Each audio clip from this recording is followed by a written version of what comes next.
Presidente, allora, in che cosa consiste questa iniziativa votata all'inclusione?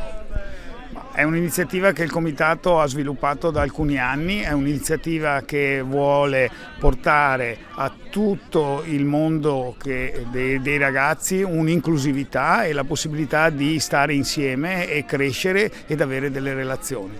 Questo di oggi è uno delle 9 tappe che il Comitato ha organizzato, questa è la quinta tappa.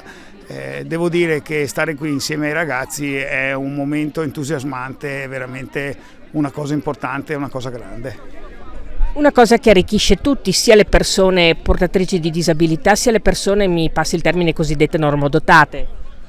È proprio, ha usato la parola giusta, è inclusivo, mette insieme tutte le persone e io dico, perché è quello che vedo, dà un senso di felicità alle famiglie per vedere questi ragazzi che corrono nel campo e che cominciano a sviluppare altre cose che forse senza questo mondo non avrebbero mai sviluppato, e questo credo che sia la cosa più bella in assoluto. Questa di Favaro Veneto non è che una tappa di questo progetto.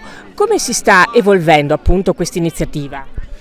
Allora, questa iniziativa parte all'inizio della stagione, siamo partiti da Belluno, sono 9 tappe e queste 9 tappe vengono svolte da tutte le società che aderiscono al progetto. È chiaro che lavoreremo affinché le tappe aumentino, perché vuol dire che ci sono nuove società che entreranno nel progetto e che avranno questa opportunità di ospitare questi ragazzi.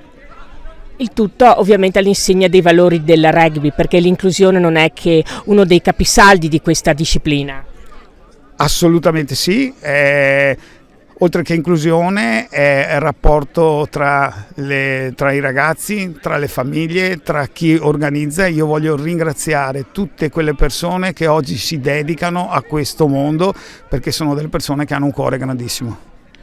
Anche perché non dobbiamo dimenticare che grazie agli organizzatori, grazie al cosiddetto dietro le quinte, per tacere dei volontari, queste iniziative non potrebbero di fatto esistere. Assolutamente sì, è verissimo, come tutte le iniziative dello sport hanno bisogno dei volontari che attraverso il loro lavoro permettono ai ragazzi di divertirsi, di svolgere un lavoro importante che secondo me serve anche per la società. Allora, in che cosa consiste questa iniziativa e come è nata?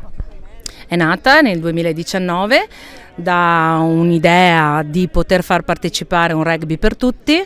Già delle società del Veneto si erano attivate per fare sport inclusivo.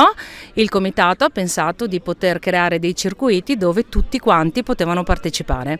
Ad oggi siamo 10 squadre attive, con una squadra di rugby integrato più altri club nel territorio veneto che si occupano di inclusione nelle under di appartenenza.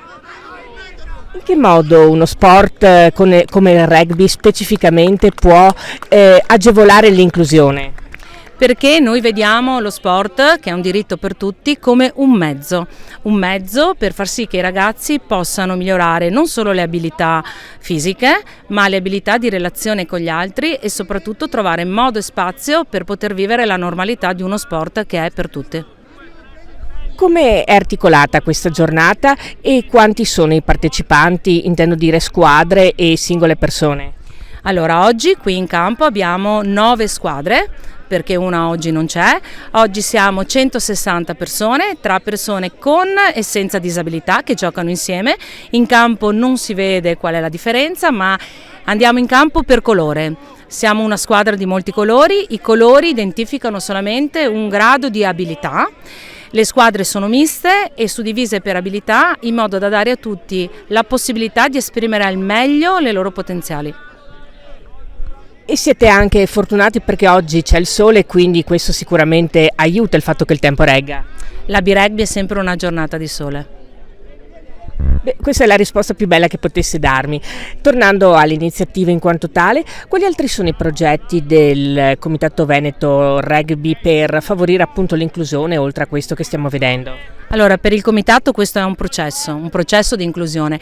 Il fatto che si stiano aiutando i club a far diventare la normalità ed essere pronta ad accogliere persone con disabilità intellettive e relazionali ed includerle senza vederlo come qualcosa di eccezionale.